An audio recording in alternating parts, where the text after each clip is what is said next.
foi diputado provincial autonómico, que foi alcalde dun ayuntamiento, que pode ter outra capacidade, que non é malo, que non estamos dicindo que sean malos a xente, que se pode facer un traballo moi digno desde a oposición, que non pasa nada, sumemos todos por noia.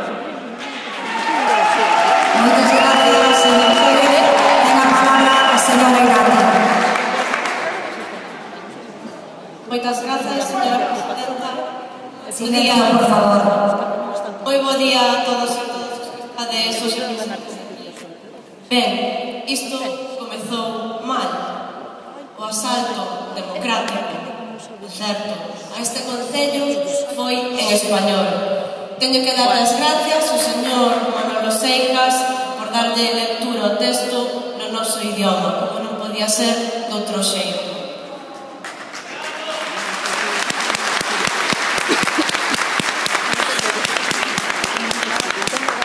Ben, como é sabido, a pesar das desesperadas e frustradas tentativas por parte do Partido Popular de facerse coa alcaldía alá polo mes de xuño, o BNG non tivo dúbida algunha a hora de tomar a decisión de apoiar a conformación e investidura dun goberno alternativo ao PP, por motivos que xa todos coñecedes e que van moito máis aló dunha mera cuestión de siglas, pero nisto afondarei máis adiante.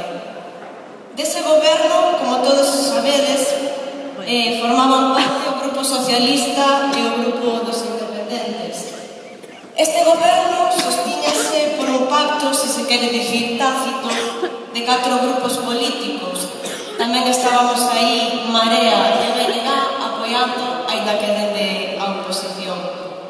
E a pesar de estar nesa oposición, hai que lembrar que pola nosa banda sempre houbo unha actitude colaborativa, constructiva e sempre se actuou con boa fe.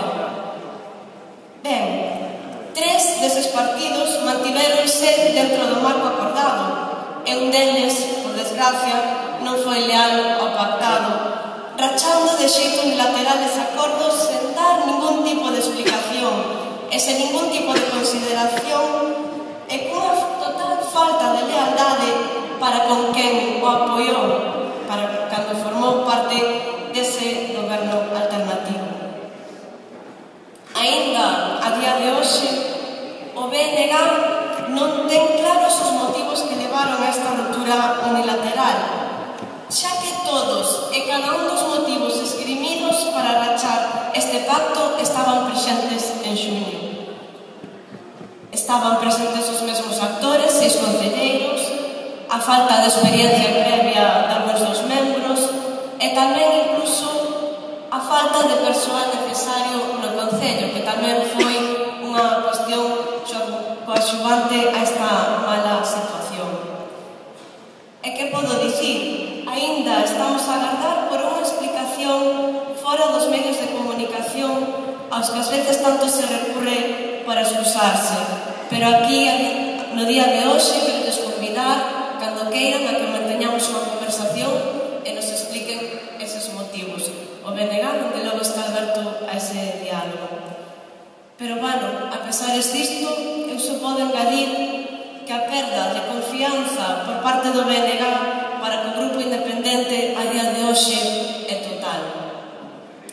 E lamentamos e reprobamos ese xeito de proceder, de rachar ese pacto unilateralmente sen ter a deferencia de comunicarnos os motivos no seu momento.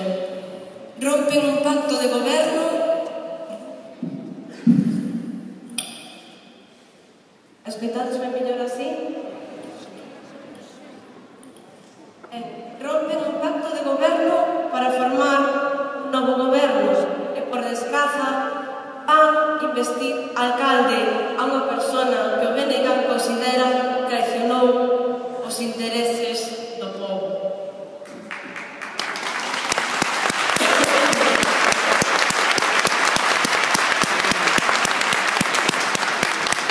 Retomando as cuestións que levaron a negativa do BNG a apoiar un goberno do PP, hai que sinalar algúns que eran moi claros.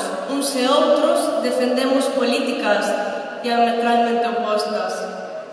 Uns teñen o seu centro neurálxico en Madrid e os seus intereses non se deben sempre aos intereses galegos. Outros centrámonos íntegramente nos intereses de Galicia. Uns teñen como fora de ruta a aplicación de políticas de recortes, verter cemento sobre os males para tapalos e exercer de voceiros da Xunta, antepoñendo os intereses do seu partido e incluso os persoais aos de Galiza, do povo e a postre da súa veciñanza, esa mesma que vostedes queren gobernar. O BNG de ningún xeito pode apoiar un partido que está apodrecido pola corrupción, o partido que está a representar o lado máis escuro e vergoñento da política. Representan vostedes a deshumanización da política. Non lles temblou o pulso, sobre todo a dous de vostedes, a hora de aprobar, aplicar e defender o abuso sobre os máis debilitados da sociedade, recortes en sanidade, recortes en independencia, impedimento de acceso a medicación aos enfermos de hepatite C, negativa a aplicar medidas que palíen a pobreza enerxética, o amparo e o roubo das preferentes, e un longo, longuísimo, etcétera. Chegaron vostedes a xogar coa vida das persoas sen ningún tipo de arroubo, de xeito despiadado e cruento. Como ia o BNG a apoialos, cando vostedes son os adalides da desigualdade. E que podemos dicir dos sectores productivos galegos? Vostedes aplican e defenden políticas que supoñen o desmantelamento progresivo dos mesmos, abocando a xente ao desemprego ou, no mellor dos casos, ao emprego en condicións de semi-escravitude e emigración da xente moza. Tampouco nisto tiveron ningún tipo de arroubo. Defenden as políticas ultraliberais que só buscan concentrar o capital e o control dos recursos nunhas poucas mans. Actúan vostedes como voceiros e propagandistas do goberno complacista da Xunta que obediente fabrica e aplica as normas adecuadas para chantar o terreo por os recursos naturais que son de todos nós. E nós non queremos que queden só unhas poucas mans. E danlle a espalda ao povo, cando o povo máis os necesita, como aconteceu co proxecto da lei de agricultura.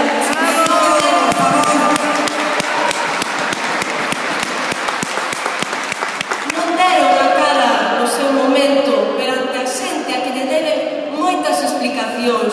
Non é o BNG nin o resto dos partidos a quen as teñen que dar, senón a xente a que vostedes lle deron a espalda no Parlamento.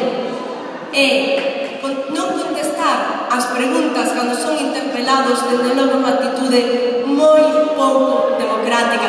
E non poden utilizar os medios de comunicación que vostedes mesmos subvencionan para escudarse e para explicarse. Dean a cara ante eles cando eles les preguntan. Señora Irati, terminou o seu tempo. Moitas gracias.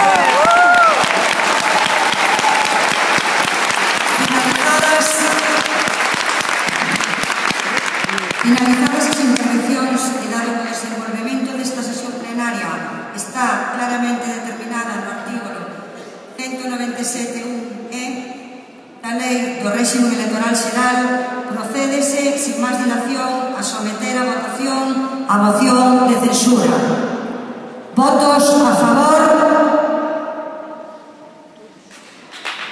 Partido Popular e Noia. Votos en contra. Partido Socialista, Bloque Nacionalista e Marea Ciudadana.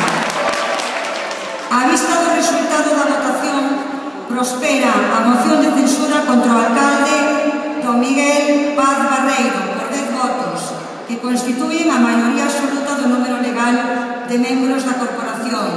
Por tanto, queda proclamado alcalde o candidato incluído na moción de censura don José Santiago Freira Beijón. Silencio, por favor. Silencio, por favor. Que deberá tomar posesión do cargo neste momento, neste acto, xurando